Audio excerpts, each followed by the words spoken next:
ವಿಶೇಷವಾಗಿ ನಾನು ಮಾನ್ಯ ಸಿದ್ದರಾಮಯ್ಯಜಿ ಅವರಿಗೆ, ಶ್ರೀ ಕೆ ಶಿವಕುಮಾರ್ ಜಿ ಅವರಿಗೆ, ಚಲುವರಾಯಸ್ವಾಮಿ ಅವರಿಗೆ ನನ್ನ ಜಿಲ್ಲೆಯ ಜನತೆ ಪರವಾಗಿ ನಾನು ಇವತ್ತು ಅಭಿನಂದನೆಗಳನ್ನ ನಾನು ಸಲ್ಲಿಸ್ತೇನೆ.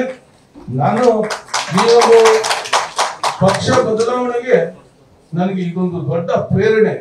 ನನ್ನ ಜಿಲ್ಲೆಯ ರೈತ ಸಮುದಾಯದ ಪರವಾಗಿ ಇಡೀ ನಮ್ಮ ಸ್ವಾತಂತ್ರ್ಯದ ನಂತರ ಮಂಡ್ಯ ಜಿಲ್ಲೆ ರೈತರ ಪರವಾಗಿ, ಮಂಡ್ಯ ಜಿಲ್ಲೆ ಕೂಲಿ ಕಾರ್ಮಿಕರ ಪರವಾಗಿ, ಬಡವರ ಪರವಾಗಿ, ದೀನದಲಿತರ ಪರವಾಗಿ, ರೈತರ ಪರವಾಗಿ ಮಾನ್ಯ ಸಿದ್ದರಾಮಯ್ಯನವರು, ಡಿ ಕೆ ಶಿವಕುಮಾರ್ ಅವರು, ಚಲುವರಾಯಸ್ವಾಮಿ ಅವರು ಕೊಟ್ಟ ಕೊಡುಗೆ ನಮ್ಮ ಜನ ಎಂದೂ ಮರೆಯಬಾರದು.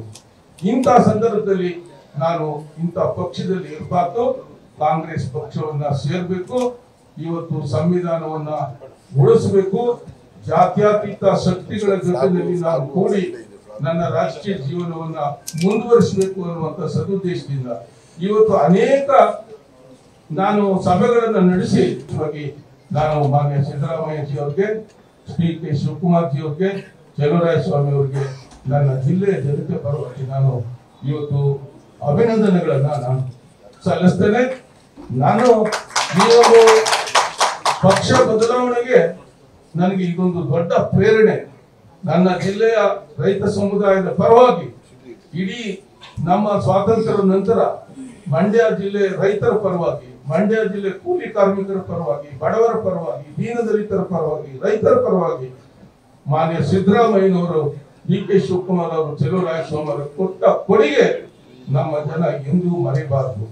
ಇಂಥ ಸಂದರ್ಭದಲ್ಲಿ ನಾನು ಇಂಥ ಪಕ್ಷದಲ್ಲಿ ಇರಬಾರ್ದು, ಕಾಂಗ್ರೆಸ್ ಪಕ್ಷವನ್ನ ಸೇರ್ಬೇಕು. ಇವತ್ತು ಸಂವಿಧಾನವನ್ನ ಉಳಿಸಬೇಕು.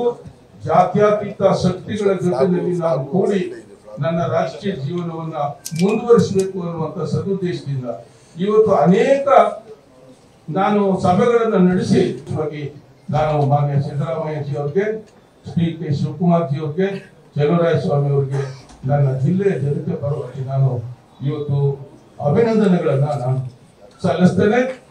ನಾನು ಈ ಒಂದು ಪಕ್ಷ ಬದಲಾವಣೆಗೆ ನನಗೆ ಇದೊಂದು ದೊಡ್ಡ ಪ್ರೇರಣೆ. ನನ್ನ ಜಿಲ್ಲೆಯ ರೈತ ಸಮುದಾಯದ ಪರವಾಗಿ ಇಡೀ ನಮ್ಮ ಸ್ವಾತಂತ್ರ್ಯದ ನಂತರ ಮಂಡ್ಯ ಜಿಲ್ಲೆ ರೈತರ ಪರವಾಗಿ, ಮಂಡ್ಯ ಜಿಲ್ಲೆ ಕೂಲಿ ಕಾರ್ಮಿಕರ ಪರವಾಗಿ, ಬಡವರ ಪರವಾಗಿ, ದೀನದಲಿತರ ಪರವಾಗಿ, ರೈತರ ಪರವಾಗಿ ಮಾನ್ಯ ಸಿದ್ದರಾಮಯ್ಯನವರು, ಡಿ ಕೆ ಶಿವಕುಮಾರ್ ಅವರು, ಚಲುವರಾಯಸ್ವಾಮಿ ಅವರು ಕೊಟ್ಟ ಕೊಡುಗೆ ನಮ್ಮ ಜನ ಎಂದೂ ಮರೆಯಬಾರದು. ಇಂಥ ಸಂದರ್ಭದಲ್ಲಿ ನಾನು ಇಂಥ ಪಕ್ಷದಲ್ಲಿ ಇರಬಾರ್ದು, ಕಾಂಗ್ರೆಸ್ ಪಕ್ಷವನ್ನ ಸೇರ್ಬೇಕು. ಇವತ್ತು ಸಂವಿಧಾನವನ್ನ ಉಳಿಸಬೇಕು. ಜಾತ್ಯತೀತ ಶಕ್ತಿಗಳ ಜೊತೆಯಲ್ಲಿ ನಾವು ಕೂಡಿ ನನ್ನ ರಾಜಕೀಯ ಜೀವನವನ್ನ ಮುಂದುವರಿಸಬೇಕು ಅನ್ನುವಂಥ ಸದುದ್ದೇಶದಿಂದ ಇವತ್ತು ಅನೇಕ ನಾನು ಸಭೆಗಳನ್ನು ನಡೆಸಿ ಅನುಕ್ಷಣದ ಸುದ್ದಿಗಳಿಗಾಗಿ ವಿಸ್ತಾರ ನ್ಯೂಸ್ ಯೂಟ್ಯೂಬ್ ಚಾನೆಲ್ ಸಬ್ಸ್ಕ್ರೈಬ್ ಮಾಡಿ. ಹೊಸ ಸುದ್ದಿಗಳ ನೋಟಿಫಿಕೇಶನ್ಗಾಗಿ ಬೆಲ್ ಐಕಾನ್ ಕ್ಲಿಕ್ ಮಾಡಿ. ಲೇಟೆಸ್ಟ್ ಅಪ್ಡೇಟ್ಸ್ಗಾಗಿ www.vistaranews.com ವೆಬ್ಸೈಟ್ಗೆ ವಿಸಿಟ್ ಮಾಡಿ. ಅಂಗೈಯಲ್ಲೇ ಜಗತ್ತಿನ ಸುದ್ದಿ ತಿಳಿಯಲು ವಿಸ್ತಾರ ನ್ಯೂಸ್ ಕನ್ನಡ ಆಪ್ ಡೌನ್ಲೋಡ್ ಮಾಡಿ.